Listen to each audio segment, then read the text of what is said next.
This is the question that I get most commonly whenever I write a column that has anything positive in it about Muslims or Islam, whether in the United States or just in general.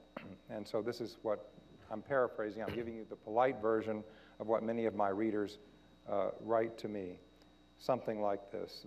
Many of them say, you know, I'd like to believe what you say about Muslims and Islam, but don't we actually have good reasons to be distrustful, fearful? After all, look at all of the radical Muslim groups in the world. Look at the acts of terror committed by people in the name of Islam. Look at the oppression that takes place in many Muslim countries. Look at the conflicts they're having in Europe over Islam and Muslims. Doesn't that all add up? Doesn't that all somehow demonstrate that Islam itself is the problem and that we should worry about the growth of Islam in the Muslim population in the United States? The first thing I would say in response to something like that is anyone who tries to explain a historical phenomenon or a social reality or political reality through one cause may have a good book idea for the bestseller list, but is probably wrong. Nothing in the world can be explained by a single factor, whether it's our relationship with our loved ones or massive geopolitical issues and problems and strategies. The second thing I would say is that if the assumption is that Islam is the problem, we can look at Muslim communities across the West, for example, and if Islam is the only relevant factor there, then why is it that American Muslim communities are doing better than, in socioeconomic terms, Western European Muslim communities, right? If the constant is Islam, then clearly something else is at work.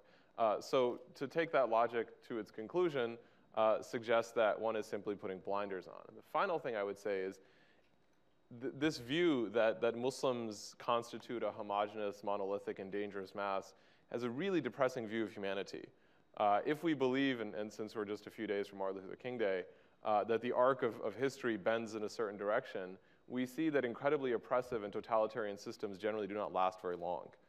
They cause great harm, but they tend to die out.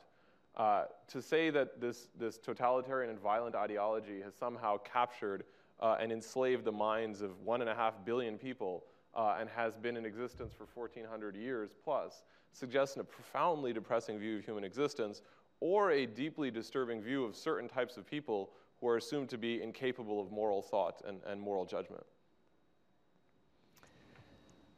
Well, I certainly have a lot of experiences, like the rabbi referenced, of working with Muslims in America on a range of issues.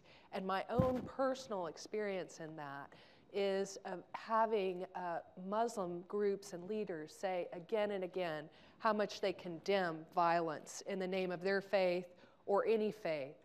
And for us to be able to stand together on condemning violence in the name of any faith. And I've seen my Muslim friends do that again and again and seek to get that message out in any way they can. So I think these personal experiences of seeing groups of Muslim leaders condemn violence, offer up different interpretations of Sharia that are offered up sometimes in other places of the world is tremendously instructive and important. And it points to the fact that, unfortunately, there are some, as the video suggested, that would generalize and suggest that American Muslims don't condemn violence. And I have a completely different experience in these groups and leaders condemning violence and holding up a vision of society that's both for America and for the world. And that vision would be one of peace, one of honoring each other's respective rights to practice our faith in peace, and going, as the rabbi said, going to bat for one another's rights.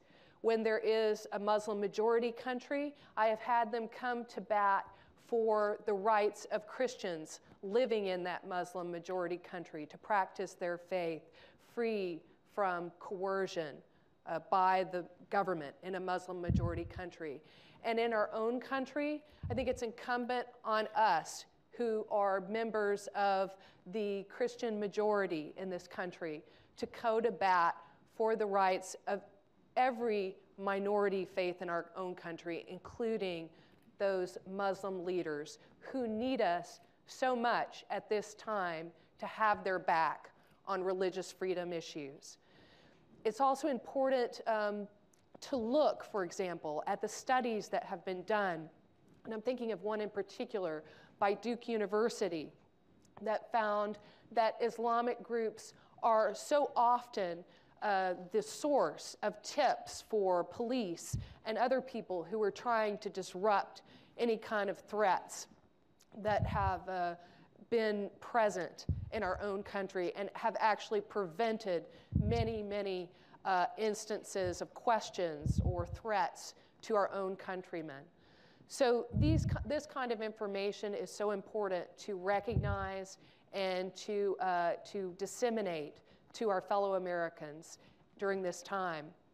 I'd also just conclude by saying that I think members of every faith can relate in some way to the idea that the worst acts that are committed in our faith sometimes are used to smear the entire religion. And I could just say that as a Baptist, I had this experience most recently with the Westboro Baptist Church.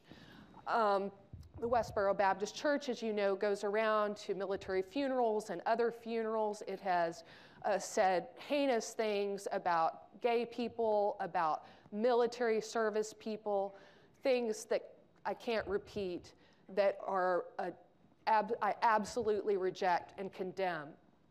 I'm a Baptist, but I do not want to be known or associated with the Westboro Baptist Church, and I condemn their actions.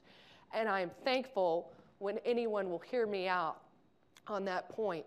And I think we owe Islam and Muslims the same kind of courtesy in that regard.